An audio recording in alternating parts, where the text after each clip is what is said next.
오늘은 시편 141편부터 150편 말씀입니다. 긴 내용이 마감이 되는데요. 감사의 관점으로 또 바라보고 있습니다. 그래서 왜 감사, 찬양해야 되는가 하는 내용인데요. 먼저 우리 142장 17절 말씀 읽어보겠습니다. 142장 7절입니다. 142장 7절 다 같이 시작. 내 영혼을 옥에서 이끌어내사 주의 이름을 감사하게 하소서. 주께서 나에게 갚아주시리니 의인들이 나를 두르리이다. 아멘. 여기 뭐라고 되어 있습니까? 내 영혼을 옥에서 이끌어내사.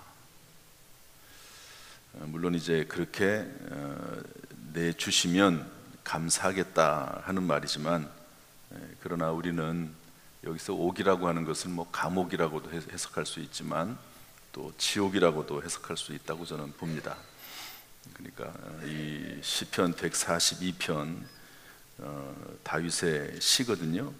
다윗이 사울 왕에게 쫓겨다니면서 굴에 숨어 있을 때 지었던 시라고 그렇게 기록이 되어 있습니다.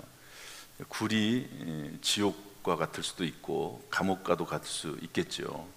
그래서 그런 의미로도 받아들일 수 있지만, 저는 이것을 내 영혼을 지옥에서 이끌어내사 이렇게 해석을 하고 싶어요. 뭐 지옥뿐이겠습니까? 하나님께서는 우리의 영혼을 살리시고 구원해 주시고 우리를 새롭게 하시는 하나님이신 줄로 믿습니다. 어떤 분이 교회 다니면 마음이 편해서 교회 다닌다. 그런데 어떤 과정을 통해서 교회 다니는 것은, 예수 믿는 것은 천국 때문에 다니는 것인지를 내가 몰랐다. 물론 이것이 전부는 아니죠. 그러나 궁극적으로 우리가 가야 할 곳은 이 땅이 아니라 천국입니다. 그 나라를 향해서 달려가고 있는 것이죠. 여러분, 천국에 들어가기 위해서 우리가 예수 믿고 또 우리가 신앙생활 하지만, 이것을 반대로 생각을 해보면 지옥에서 건져냄 받는 그런 목적도 있습니다. 여러분, 하나님께서는 우리를 천국으로 인도하시고 지옥에서 건져내셔서 영원한 생명을 주신 줄로 믿습니다.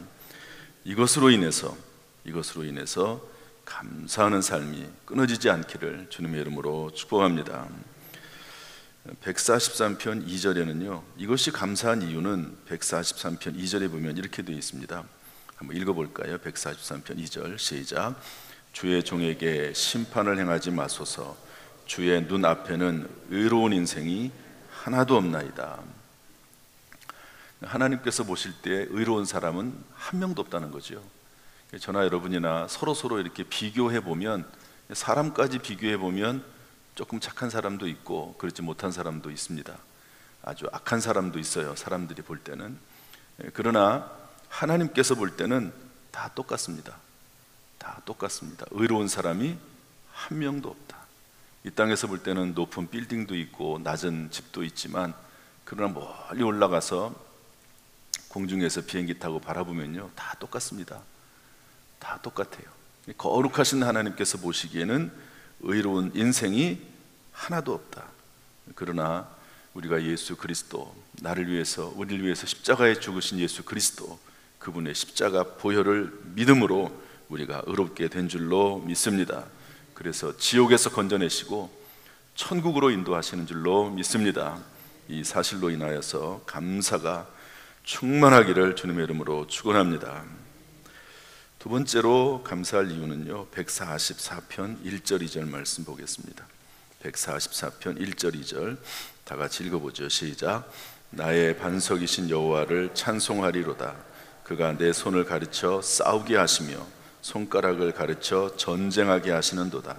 여호와는 나의 사랑이시요 나의 요새시요 나의 산성이시요 나를 건지시는 시요 나의 방패이시니 내가 그에게 피하였고 그가 내 백성을 내게 복종하게 하셨나이다. 이것을 이렇게 보고 싶습니다. 거칠고 힘든 세상에서 싸울 힘과 용기를 주시고 방패가 되어 주심으로 인해서 감사할 수 있습니다. 여기 그렇게 되어 있죠. 그가 내 손을 가르쳐 싸우게 하시며 손가락을 가르쳐 전쟁하게 하시는도다. 하나님 나라에 가서는 싸울 일이 없지요. 우리가 먹고 살기 위해서 전쟁과도 같은 삶을 살고 있습니다. 또 이런저런 문제들을 해결하기 위해서 우리가 싸우면서 살고 있지요. 심지어는 세상적인 욕심 때문에 실제로 전쟁을 일으키면서도 살고 있습니다. 어쨌든 참 전쟁이에요. 그래서 여러분, 경제 전쟁을 총성 없는 그 싸움, 전쟁이라고 하지 않습니까? 그런 세상을 우리가 살고 있는데, 이런 세상에서 싸울 힘과 용기를 주시고 나의 사랑이시요 나의 요새시요 나의 산성이요 나를 건지시는 이요 나의 방패가 되신 분이 하나님이시기 때문에 우리는 하나님 앞에 감사할 수 있는 줄로 믿습니다.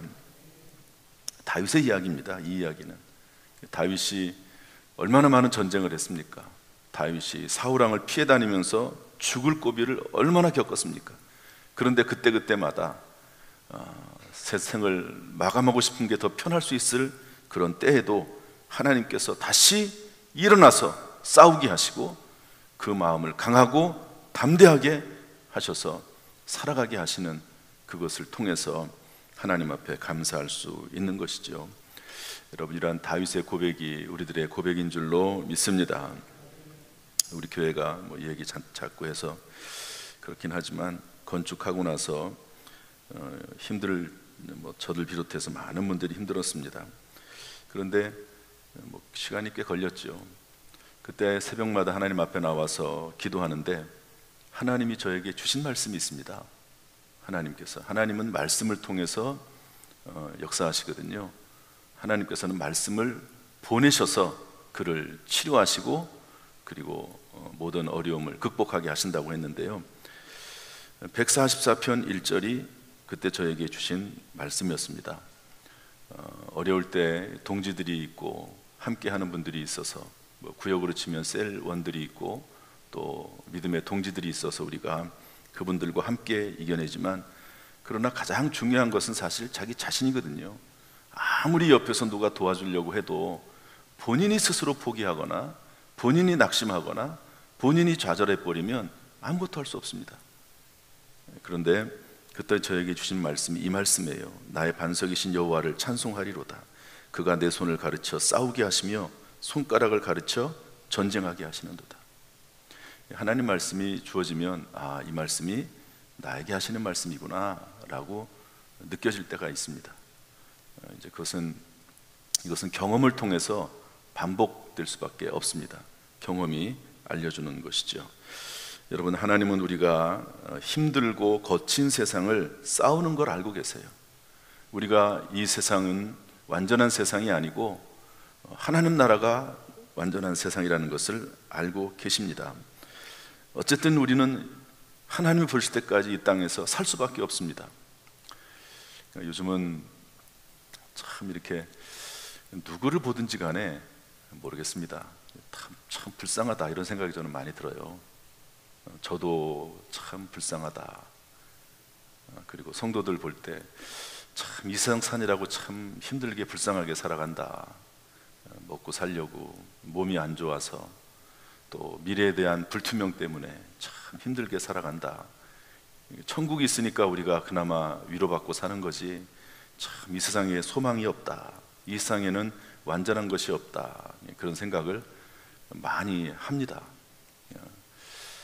그러나 그럼에도 불구하고 희망을 가지고 살 수 있는 것은 영원한 나라, 또 거칠고 힘든 세상에서 싸울 힘과 용기를 주셔서 일어서게 하시는 하나님이 계시기 때문에 우리가 다시 오늘도 일어서서 하나님 앞에 감사함으로 나가는 줄로 믿습니다. 세 번째로 145편 17절 말씀 읽어보겠습니다. 145편 17절 다 같이 읽어보죠. 시작. 여호와께서는 그 모든 행위에 의로우시며 그 모든 일에 은혜로우시다. 이 말씀이 참 재밌는 말씀입니다. 의로우며 동시에 은혜롭다. 이게 불가능하거든요. 어떤 사람이 잘못했으면 의롭게 하면 그 사람을 벌하는 것이고 은혜를 베풀면 풀어주는 것이죠. 그런데 어떻게 의로우면서 동시에 은혜로울 수 있을까? 이것은 예수 그리스도를 상징하고 의미한다고 저는 그렇게 해석을 합니다. 어떤 신학자가, 유명한 신학자가 이렇게 말했습니다. 예수님의 십자가에는 하나님의 은혜와 사랑이 나타나 있는데 예수님의 십자가는 하나님의 공이다. 여러분, 십자가는 뭡니까? 우리에게 은혜를 베풀기 위해서 하나님께서 우리에게 베풀어 주신 거거든요. 그렇지만 우리의 죄를 그냥 용서할 수 없으니까 하나님의 아들 독생자 예수 그리스도에게 모든 하나님의 심판과 공의를 다 쏟아 부으신 겁니다. 하나님의 은혜와 하나님의 공의가 다 드러나 있는 것이 바로 십자가다. 이렇게 해석을 했습니다. 여러분, 예수 그리스도로 말미암아 우리가 그 은혜로 말미암아 예수님을 믿어서 우리가 구원받은 줄로 믿습니다. 히브리서 말씀에 의하면 단번에 완전히 영원히, 단번에 완전히 영원히. 여러분, 이 사실 우리에게 큰 위로와 능력이요 소망이 되는 줄로 믿습니다. 또한 146편 6절 말씀 읽어보겠습니다. 146편 6절 146편 6절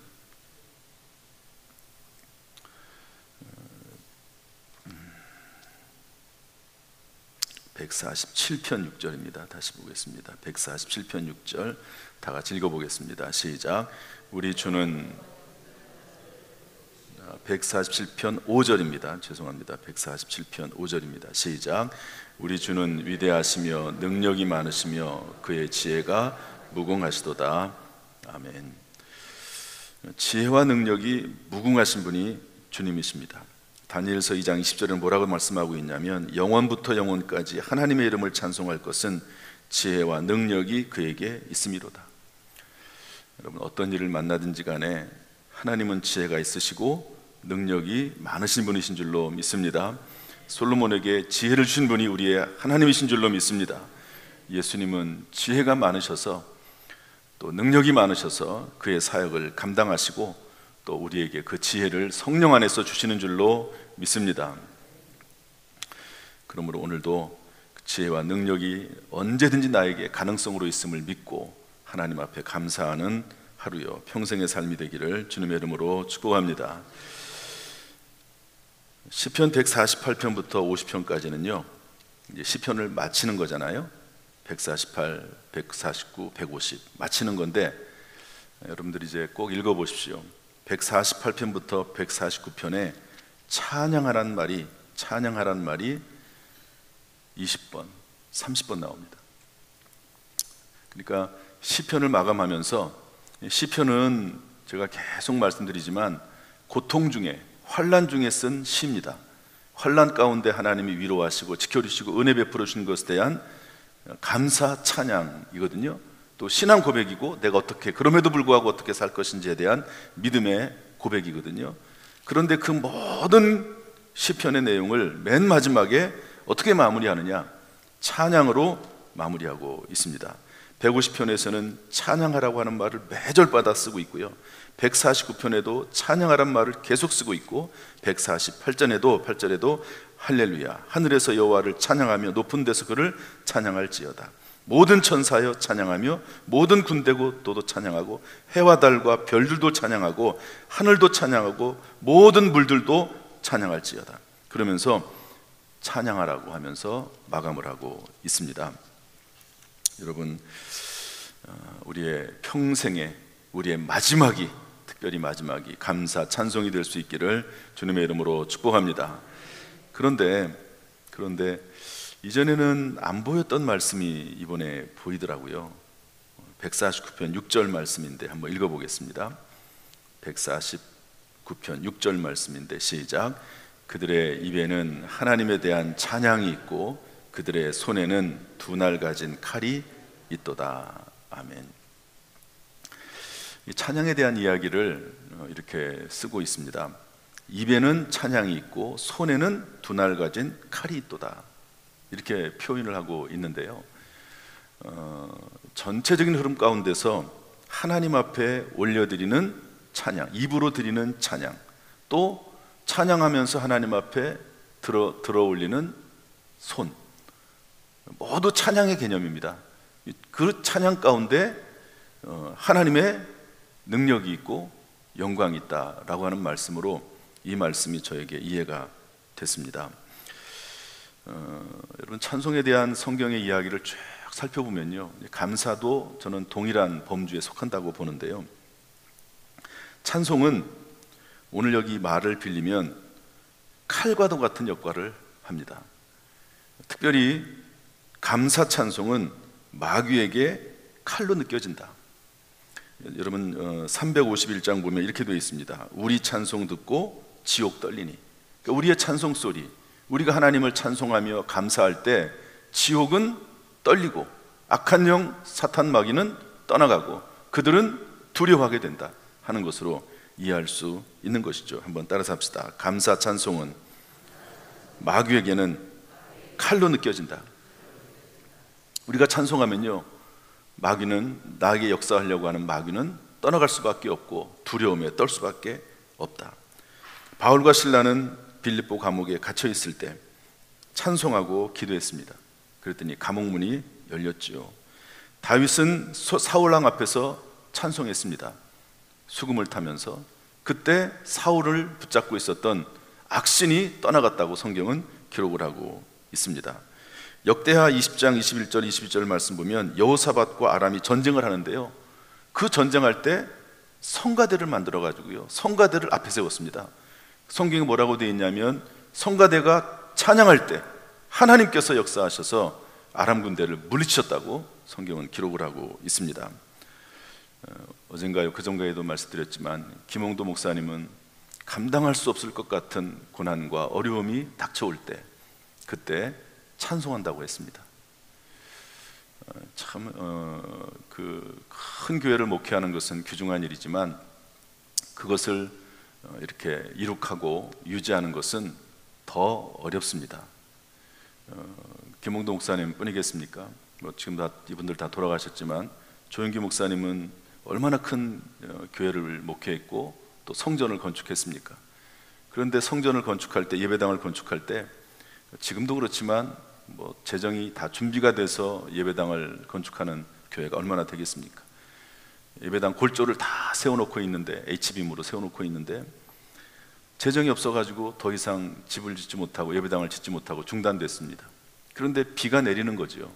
비가 주룩주룩 내리고, 그리고 그 H빔의 그 철은 전부 녹이 슬어가지고 점점 힘들어지고 성전 건축이 어려워지고 그럴 때 그 앞에 비가 오는 날 무릎 꿇고 앉아가지고 이렇게 기도했다고 그래요. 그분의 기록책에 나옵니다. 하나님, 차라리 나를 죽여주십시오. 성전 건축을 하다가 이렇게 중단되면 어떻게 삽니까? 그러면서 하나님 앞에 간절히 눈물을 흘리면서 기도했다고. 죽여달란 말이 아니죠. 그만큼 간절하게 하나님 앞에 기도를 한 것이죠. 그런데 그렇게 기도하면서 또 하나님 앞에 찬송하고, 하나님 앞에 기도하면서 또 찬송하고, 그러면 또 하나님이 힘을 주시고, 그러다가 그 어려움과 고난을 이겨내게 되고 결국에는 승리하게 되는 것이죠.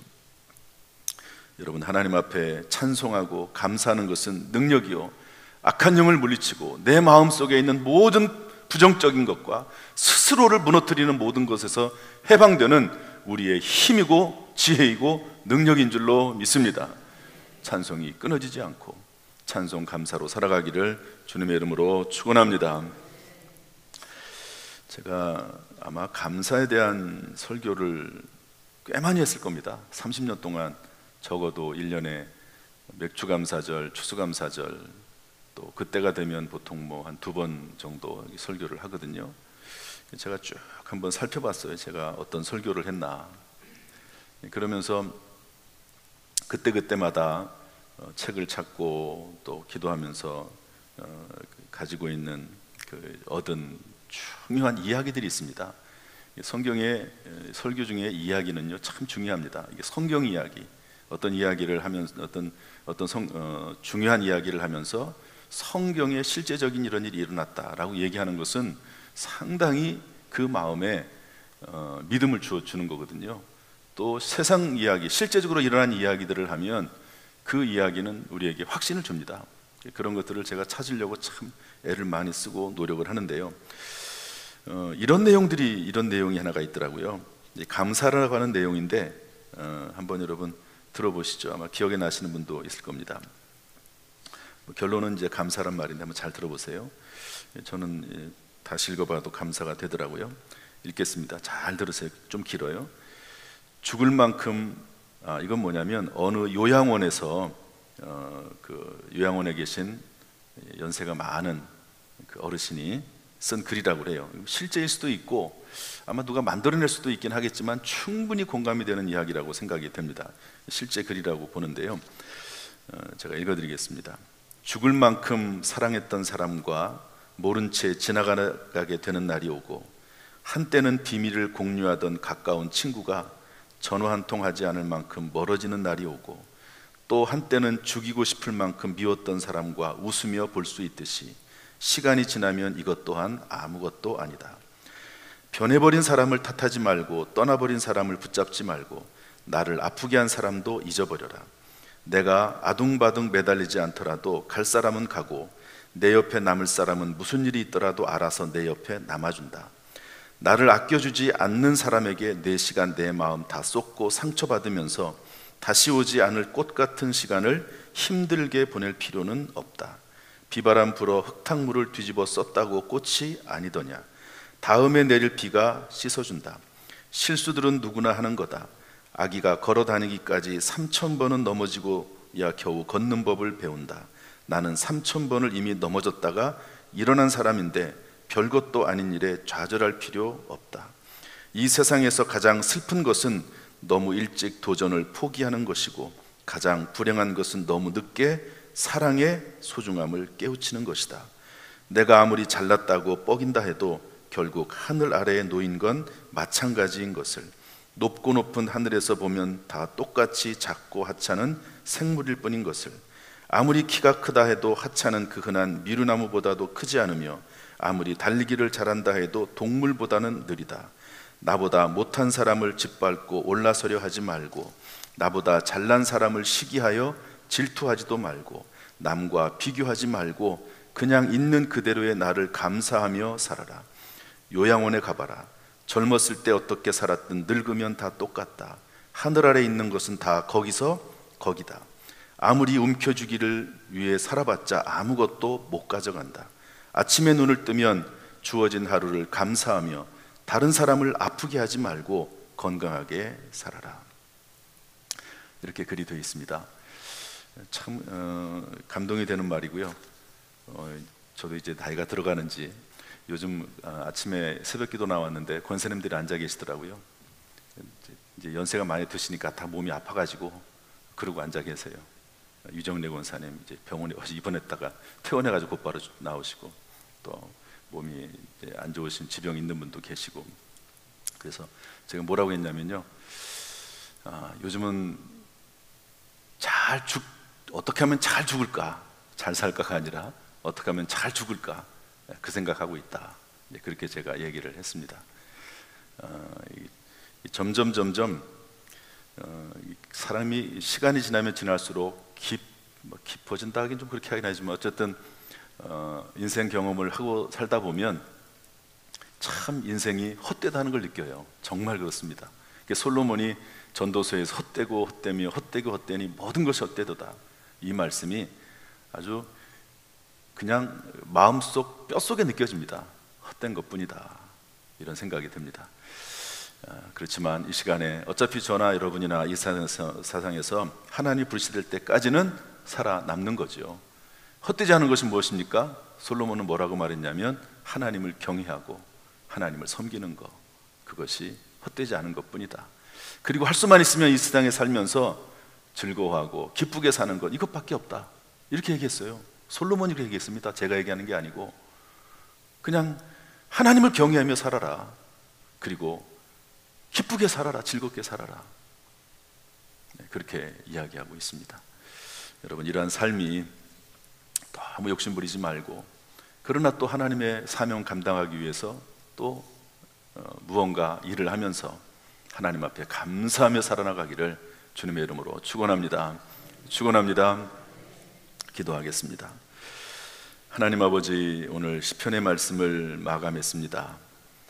마지막을 감사 찬양으로 올려드렸듯이 하나님 아버지, 우리의 인생도 감사 찬양으로 마감할 수 있도록 주여 인도해 주옵소서. 평생 감사 찬양하며 살게 하여 주옵소서. 기쁠 때나 슬플 때나, 병들었거나 그렇지 않을 때나, 성공할 때나, 또 때때로 뜻대로 되지 않을 때나, 어차피 이 세상은 완전하지 않고 나그네 생활이므로 감사 찬양하며 살 수 있도록 인도해 주옵소서. 주님 나라에 들어가서 영원한 감사 찬양이 끊어지지 않게 하여 주옵소서. 간절히 바라긴 우리 모든 성도들을 축복합니다. 은혜 베풀어 주시고 평강 주시고 눈동자처럼 지켜 보호하여 주옵소서. 예수님의 이름으로 축복하며 기도하옵나이다. 아멘. 이제는 우리 주 예수 그리스도의 은혜와 아버지 하나님의 무한하신 사랑과 성령님의 교통하심이 우리 모든 성도들에게 함께 하시기를 간절히 축원하옵나이다. 아멘.